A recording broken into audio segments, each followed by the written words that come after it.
जय जगन्नाथ। स्वागत करुच्ची मु आपण समस्तଙ୍କୁ मो चैनल को। आज आम प्रस्तुत करबा गोटे शंखुड़ी महाप्रसाद जोटा कि सबुदिन महाप्रभु जगन्नाथ पाखे भोग लग जाए। तार ना होची गोटाली पिठा। ए पिठा आनंद बजार रे उपलब्ध हुए नहीं, सेथिपाई याको ओई पिठा विषय रे बहुत कम लोक जानिथिबे। ए जो पिठा अछि सेटा सबुदिन दशमूर्ति ए पिठा को प्रस्तुत करा जाए, जोटा कि सेवायत मानकर खेई हेई थाए। तो आज आम चलतु से गोटाली पिठा को प्रस्तुत करवा। याको प्रस्तुत करिबार प्रणाली भी टिके डिफरेंट। तो चलतु एबे आमे प्रस्तुत करिनबा गोटाली पिठा। गोटाली पिठा को प्रस्तुत करिया पई मु प्रथमे बिरी को बतुरेकी रखी नहीं, ताको भल भाव धोईकी ताको राति सारा बतुरेकी रखी नबा। मंदिर रे जेतेबेले को भी महाप्रसाद को प्रस्तुत करा जाए ताको चोपा थिबा वाला बिरी रे ही प्रस्तुत करा जाए। हेले मो पाखे एबे अवेलेबल नथिला चोपा थिबा वाला बिरी, सेथिपई मु एई बिरी को यूज करके प्रसाद प्रस्तुत करिछि। बिरी को तापरे आमे सकाळे बाटी नबा, बाटिकी तार गोटे स्मूथ पेस्ट प्रस्तुत कर नबा। तापरे आमे सेथिरे किछि फ्रेश चाउल चूना को ऐड करिबा। चाउल चूना जेतिकी आम बिरी रे दरकार हबो से अनुसार आमे सेथिरे चाउल चूना को ऐड करि देकी ताको भल भाबरे मिक्स करि नबा। बिरी को फेणिबा दरकार नहीं किंबा ताको फर्मेंट हवा पई किछि समय रखिबा भी दरकार नहीं। बिरी को बाटी सारिबा परे आपण तुरंत सेतिरे चाउल चूना को मिक्स करि नेबे। मिक्स करि सारिबा परे आमे घी को गरम करि नबा। जेमते कि मु प्रथमरु भी कहिछि, आगुरु अलगा रेसिपी रे भी कहिछि, जेतेबेले कोनोसी प्रकार महाप्रसाद मंदिर रे प्रस्तुत करा जाए तेटी तेल को यूज करा जाए न थाए। मंदिर रे घी गरम हो जिबा परे आमे मीडियम फ्लेम रे एमते भाबरे बरा गुडी को छाणी नबा। बरार सेप जेमती भी हो सेथिरे किछि असुविधा नहीं। आपण एमती भाबरे बरा को छाणी नेबे। आ बरा को बेसी कड़क करिकी छाणीबा भी दरकार नहीं, जस्ट सेटा सिझी जिबा दरकार। जेमती भल भाबरे चारिपटु भल भाबरे सिझी जिवो, भितरु भल भाबरे सिझी जिवो।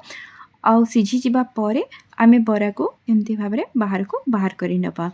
सबु बरा गुडी को एभली भाबरे आमे छाणीकी प्रथमे प्रस्तुत करि नबा। तो देखंतु बेटी बाकी जेतिकी मोर पिठो बड़ी थिला सेथिरे भी मो बरा गुडी को छाणी नेछि। सबु बरा गुडी को एभली भाबरे आमे छाणीकी प्रथमे साइड रे रखि नबा।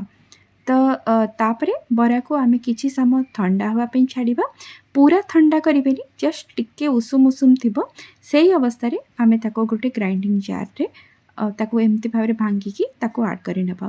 मंदिर रे याको शिल रे ही बटा जाय थाए, हेले मो पाखे तो शिल नाही, सेतिपई मो ग्राइंडिंग जार को नै जाइछि। ग्राइंडिंग जार रे आमे ताको बिना पानी रे बाटी नबा।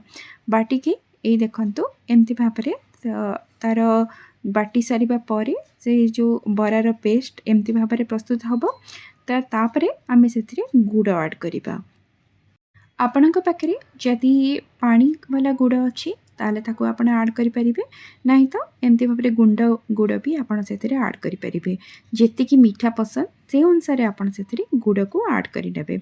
गुड़ ऐड करि सारिबा परे सेटा भी बरा भी अल्प अल्प उषुम थिला, तब गुड़टा सेथिरे भल भाबरे मिक्स हो जिवो। तो एमती भाबरे हम ताको चकटी नबा। चकटी सारिबा परे ताको समान समान साइज रे एमती गोटे गोटे गोल कर नबा। जेमती लड्डू वगैरह तैयारी होता है से भाया आमे ताको गोल गोल करि नबा। गोल कर सारिबा परे एगुडी को आमे पुणी थरे घी रे फ्राए करिबा। ए गोटाळी को दुई थर फ्राए करा जाय थाए। प्रथमे बरा भाबरे फ्राए करा जाय, तापरे आउ थरे गुड़ को ऐड करिके आउ थरे फ्राए करा जाय। तो देखंतु ए भली भाबरे आमे गोटाळी गुडी को सब फ्राए करि नबा। जेतेबेले आपण गोटाळी को फ्राए करूचंती तेतेबेले आपण मीडियम रे ही ताको फ्राए करिवे, मीडियम फ्लेम रे। तो गोटाळी गुडी को सब फ्राए हो जिबा परे ता ऊपरे आमे गार्निश करिबा खंड देकी। गार्निश करने को जो श्रीमंदिर भाषा रे मुतमूल ही कह जाए। तो एठारे आमे मुतमूल करिनबा खंडरे मुतमूल कर सारिबा परे आमे ताको तुलसी पत्र देकी भगवान का पाखरे भोग लगई नबा। प्रतिदिन एई ଗୋଟାଳି ପିଠାରୁ 10 ମୂର୍ତ୍ତି ପ୍ରସ୍ତୁତ କରାଯାଇଥାଏ, ଯେଉଁଟାକି ଭଗବାନ ଶ୍ରୀ ଜଗନ୍ନାଥଙ୍କର ଅତି ପ୍ରିୟ ମଧ୍ୟ ହୋଇଥାଏ। ତ ଏଇଭଳି ଭାବରେ ଆପଣ ଗୋଟାଳି ପିଠାକୁ ଘରେ ପ୍ରସ୍ତୁତ କରନ୍ତୁ ଆଉ ଆପଣଙ୍କ ଅନୁଭବ ମୋ ସହିତ ନିଶ୍ଚୟ ସେୟାର କରିବେ। ରହୁଛି, ନମସ୍କାର।